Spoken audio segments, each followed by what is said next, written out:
শাওয়াল মাসের দ্বিতীয় জুমা,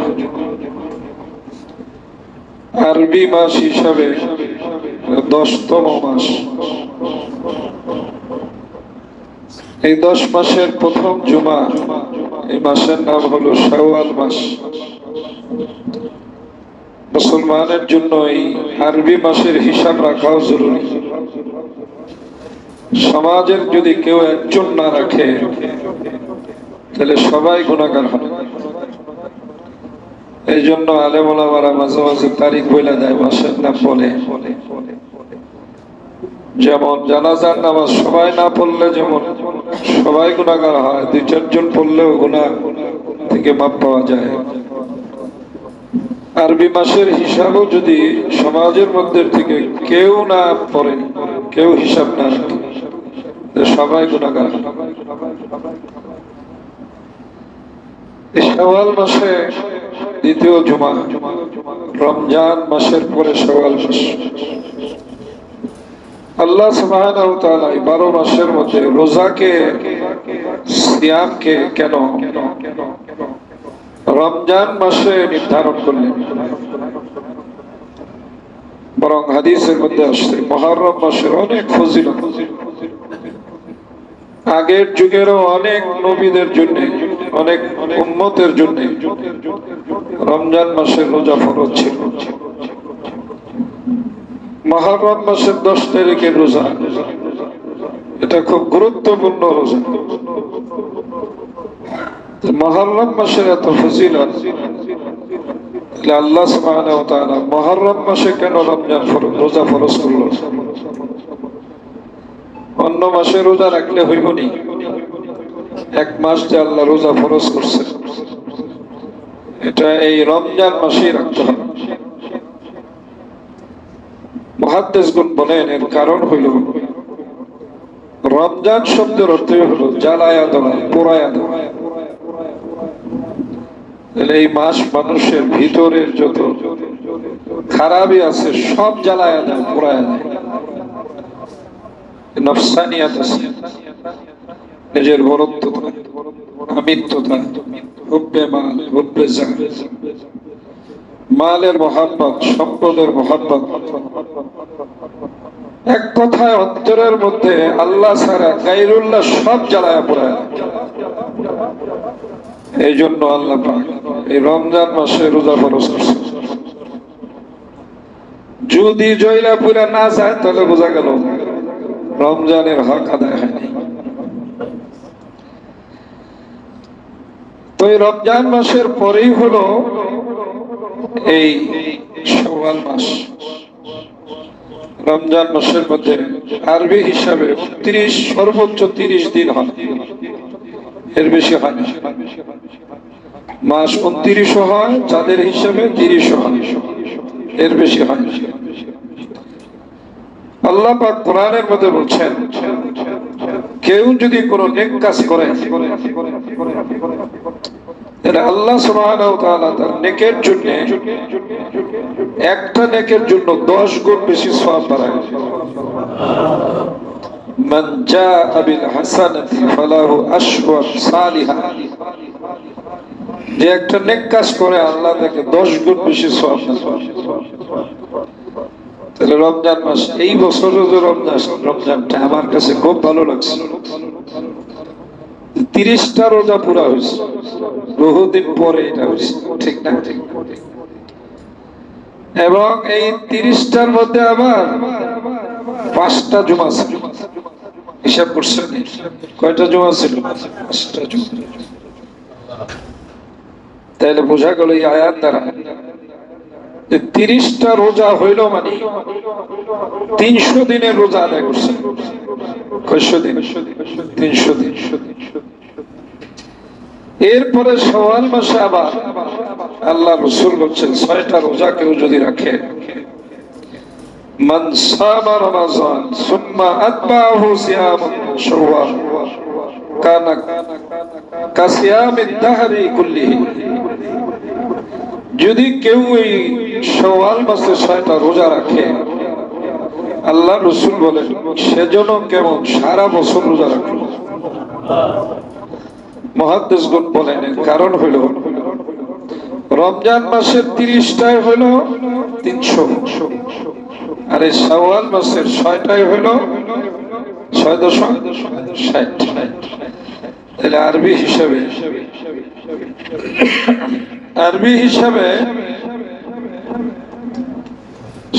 360 দিনের বেশি আর হয় না।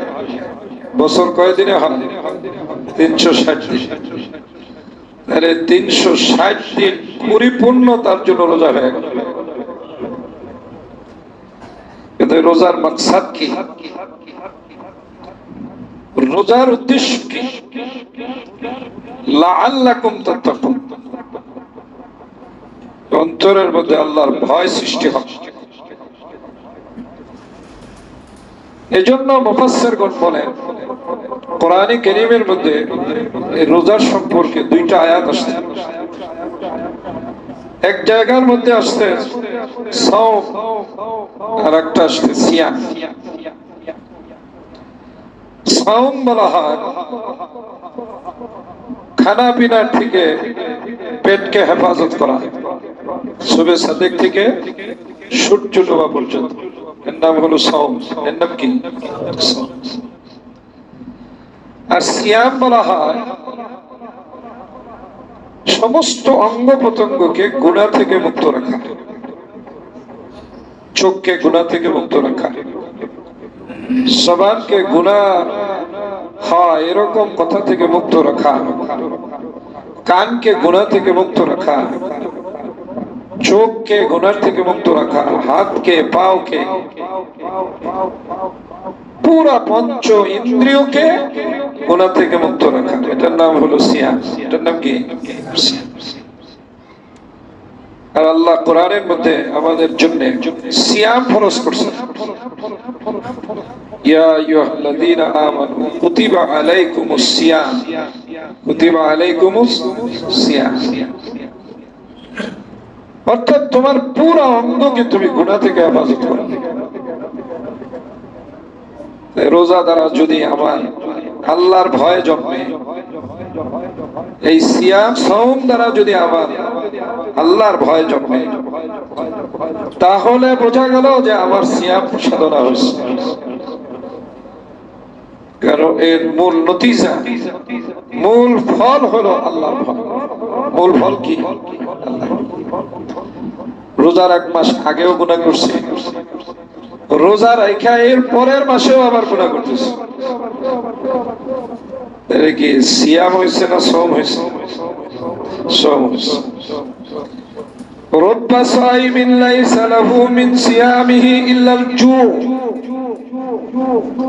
এজন্য আল্লাহ রাসূল বলেন কোন ব্যক্তি যদি শুধু সাওম করে, সাওম পালন করে, অর্থাৎ এই জবানকে খাদ্য থেকে বাঁচাইছে, পেটের মধ্যে খাবার দেয় না, খাদ্য আর পানি থেকে বিরত রয়েছে, কিন্তু গুনাহমুক্ত হইতে পারে,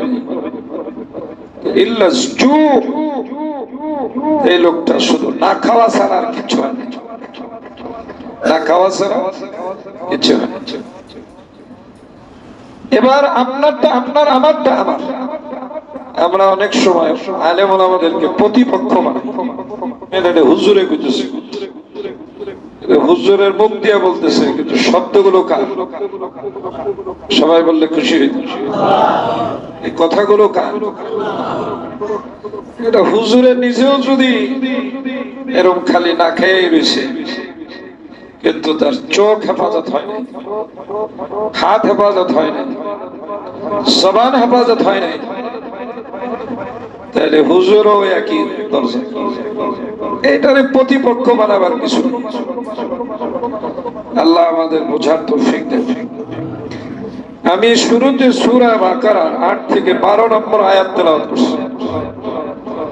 2 কারণে তেলাওয়াত করছি। 1 নম্বর কারণ হলো যে যারা আগে আসছে তারা তেলাওয়াত শুনলে সওয়াব হয়েছে, তেলাওয়াত শুনলে কি হয়েছে?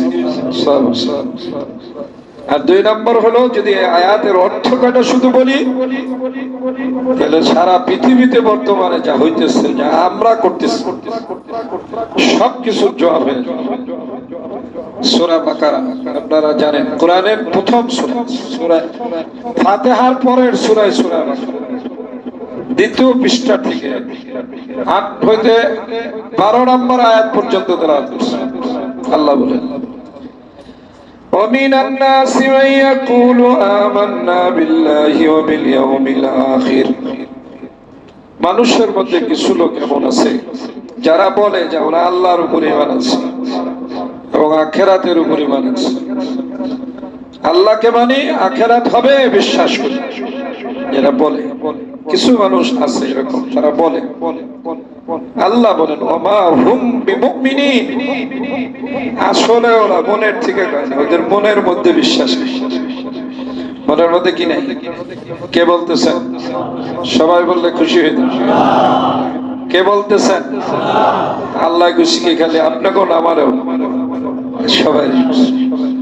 ওমিনান নাস, মানুষ বলছে, মানুষের মধ্যে কিছু মানুষ আছে যারা বলে আমরা ইয়াকুলু আমান্না বিল্লাহ, আমরা আল্লাহকে বিশ্বাস করি, ওয়া বিল ইয়াউমিল আখির, আখিরাতের দিন হবে, কিয়ামতের ময়দান হবে, আল্লাহর সামনে দাঁড়াইতে হবে, এই কথাও বিশ্বাস করি। যারা মুখে বলে, কিছু লোক আছে যারা মুখে বলে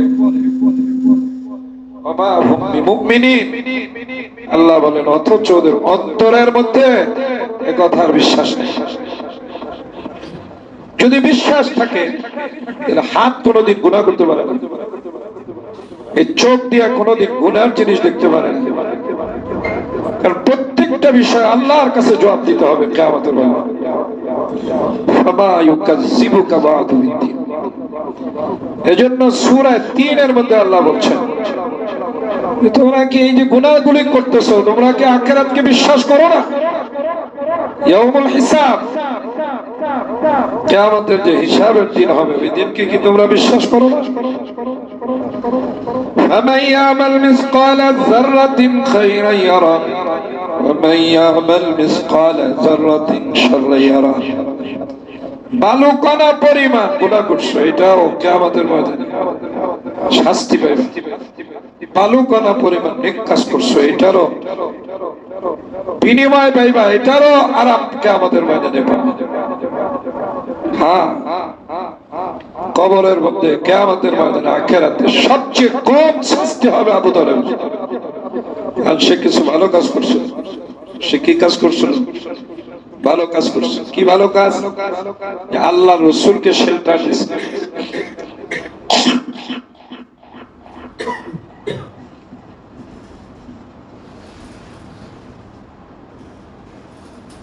ভালো কাজগুলো ছিল যে সে আল্লাহ রসুলকে শেল্টার দিচ্ছে, এজন্য জাহান্নামের মধ্যে তার সবচেয়ে কম আযাব হবে। আযাব তো হবে, জাহান্নামে যাবে, সবচেয়ে কম আযাব হবে। তার পায়ের মধ্যে 2টা আগুনের জুতা ভরায় দেওয়া হবে। সবচেয়ে কম আযাব কি? পায়ের মধ্যে আগুনের 2টা জুতা ভরায় দেব। কি কারণে? ওই যে ভালো কাজ করছিল, নবীকে সাহায্য করছিল। এটাই প্রমাণ যে সামান্য গুনাহ করলে এটারও শাস্তি হবে, সামান্য নেক কাজ করলে এটারও শাস্তি হবে। আল্লাহ আমাদের বোঝার তৌফিক দেন। তাহলে যদি আমার বিশ্বাস থাকতো ইয়াউমুল হিসাব, কিয়ামতের ময়দানে আমার হিসাবের দিনে দাঁড়াইতে হবে, চুরি করতে পারতেন, মালে ভেজাল দিতে পারতেন, ওজনে কম দিতে পারতেন। এই যে আমাদের দেশে যে দুর্নীতি হয়, কিচ্ছু লাগে না, এদেশে কিচ্ছু লাগে না, শুধু দুর্নীতি না হইলে হয়েছে সোনার দেশে। এই দুর্নীতি সব বিধর্মীরা করে, মুসলমানরা করে না। মুসলমান কেমনে করবো? মুসলমান তো আল্লাহকে ভয় করে। তাহলে ওইটাই আল্লাহ বলছে, ওরা মুখে ঠিকই বলে যে আমরা আল্লাহকে বিশ্বাস করি, আখিরাতকে বিশ্বাস করি, ওমা হুম বিমুমিনিন, আসলে ওদের মধ্যে বিশ্বাস নেই। এমন একটা ব্যাপার, আপনি আমি তো লেবাস দেখে মানুষকে সম্মান, কত টুপিওয়ালা পাগড়িওয়ালা চুরি করে, জুতো চুরি করে লয়ে যায়, আপনি আমি কেন তাকে ঘরে জায়গা দিলাম? তার বাহ্যিকটা দেখি। আর আল্লাহ আমাদেরকে কিয়ামতের আখিরাতে যে নিয়ামত দিবেন, এই বাইরেরটা দেখে দিব না, ভিতরেরটা দেখে দিব। ইয়াওমা লা ইয়ানফাউ মালু ওয়ালা বানুন, ইয়াওমা লা ইয়ানফাউ মালু ওয়ালা বানুন ইল্লা মান আতাল্লাহা বিকলবিন সালিম। কিয়ামতের ময়দানে তোমার সুরতে কোনো কাজ হবে, খুব পাগড়ি পুগড়ি লাগায়, খুব বিশ্বাস কাজ হবে, খুব তুমি ধনাঢ্য ব্যক্তি কাজ হবে, তুমি সাংঘাতিক তোমার প্রভাব, এটা কোনো কাজ হইব না। দেখেন না, কাজ যে হইব না, এটা কবরস্থানে গেলেই তো দেখা যায়। কবরস্থানে গেলে দেখা যায় কাজ হইব না। একদিন এক কবরস্থানে কবর জিয়ারত করতে গেছে, ভাঙ্গা একটা কবর, সবাই ওই দিকে উকি দিয়ে আছে, পরে নিজেও তাকায় না। একটা আস্তা খাঁচা, মানুষের খাঁচা, এদের গোস্ত চামড়া কিচ্ছু নেই, মানুষ তাকায়। আমিও দেখলাম, একজনে লাঠি দিয়ে একটু ধাক্কা দিল, গলাটার যে হাড়ের সাথে একটু লাগানো ছিল এটা ছুটে গেল, মাথার খুলিটা ছুটে গেল। এবার সে কইতেছে যে হুজুর, খুব প্রভাবশালী মানুষের কবর, এই জন্যই আল্লাহ রসুল কবর জিয়ারত করতে বলছেন। বেশি বেশি কবর জিয়ারত করলে এই ইহসাস হয়, বেটাগিরি দেখা হয়। সবাই কইতেছে হুজুর খুব প্রভাবশালী মানুষ, মনে মনে চিন্তা করলাম, দেখছো এই মাটি, এটা মাখলুক না এটা খোদা? মাখলুক। এই মাখলুক মাটি সবচেয়ে জঘন্য, নিকৃষ্ট। শরীরের মধ্যে লাগলে সারা দিয়ে তাড়াতাড়ি ফালায়, কাদা লাগলে তার দৌড়ে গিয়ে তাড়াতাড়ি ধুয়ে ফেলে। এই নিকৃষ্ট একটা মাটি, এত প্রভাবশালী মানুষ, হাড্ডির থেকে চামড়া গোস্ত খোলায় নিয়ে গেছে, সাদা হাড্ডি গুলো পড়ে গেছে, কি নিখুঁত ভাবে খোলায় নিয়ে গেছে। এইভাবে ওই যারা গরু কাটে, কসাইরাও এইভাবে পারবে না খোলে, এইভাবে আস্তে করে খোলায় নিয়ে গেছে। হাড্ডিটা রয়েছে, এর মধ্যে আবার উই পোকা বাসা করে রয়েছে, এটা আবার পাউডার বানাইবে উই পোকাই। এই জন্য আল্লাহর কাছে যে এগুলো টিকবে না, এটা কবরে গেলে বোঝা যায়, কবরস্থানে গেলে বোঝা যায়। ফলে সমস্যাটা হয়েছে এই জায়গায়, আল্লাহরে যদি চেহারা টেহারা দেখাইয়া একটা বুঝদান যাইত, তাহলে পাকড়ি ফুকরি পইরা কবরে যাইত। আল্লাহ এটাও কাজ হইব না, এটা কাজ হবে না। দেখেন না, রমজান মাসে হোটেল গুলো পর্দা দিয়ে রাখে, মানে আল্লাহরে তারা মনে করতেছে আমার মতো একজন। নাউজুবিল্লাহ মিন যালিক। তাহলে কেমনে আল্লাহর ভয় হইল? কিভাবে আল্লাহর প্রতি আমার বিশ্বাস আছে? এবার আল্লাহ বলেন ওদের এই অবস্থা কেন? ইউখাদিউন আল্লাহ ওয়াল্লাযীনা আমানু, ওরা আল্লাহ এবং ঈমানদারদেরকে ধোঁকা দেয়। ওরা আল্লাহ এবং ঈমানদারদেরকে কি করে? ধোঁকা দেয়। ওরা খুব সুবিচারে, ওরা আল্লাহ মানে, রাসূল মানে, কোরআন মানে, আখিরাত মানে, খুব সুফিগিরি দেয়। আল্লাহরেও ধোঁকা দেয়, খালি মুমিনদের না, আল্লাহরেও ধোঁকা দেয়। মনে করে ব্যক্তিরই বুঝি আমরা, লাইন করে ফেলাই না, মুমিনরাও পারলাম, আল্লাহরও পারলাম। وما يخدعون إلا أنفسهم وما يشعرون وما يخدعون إلا أنفسهم। ওরা বুঝতেছে না যে ওরা শুধু নিজেদের ধোঁকা ছাড়া আর কাউকে ধোঁকা দিতে পারতেছে না। শুধু ধোঁকা দিতেছে কাকে? নিজেকে। ইল্লা আনফুসাহুম, ওরা নিজেরা ধোঁকা দেওয়া ছাড়া আর কাউরে ধোঁকা দিতে পারতেছে না। এজন্য আল্লাহ আমাদের প্রতি বড় মেহেরবান, দোয়াও শিখিয়ে দিয়েছেন। আল্লাহর কাছে দোয়া, রব্বানা যালামনা আনফুসানা ওয়া ইল্লাম তাগফির লানা ওয়া তারহামনা লানাকুনান্না মিনাল খাসিরিন।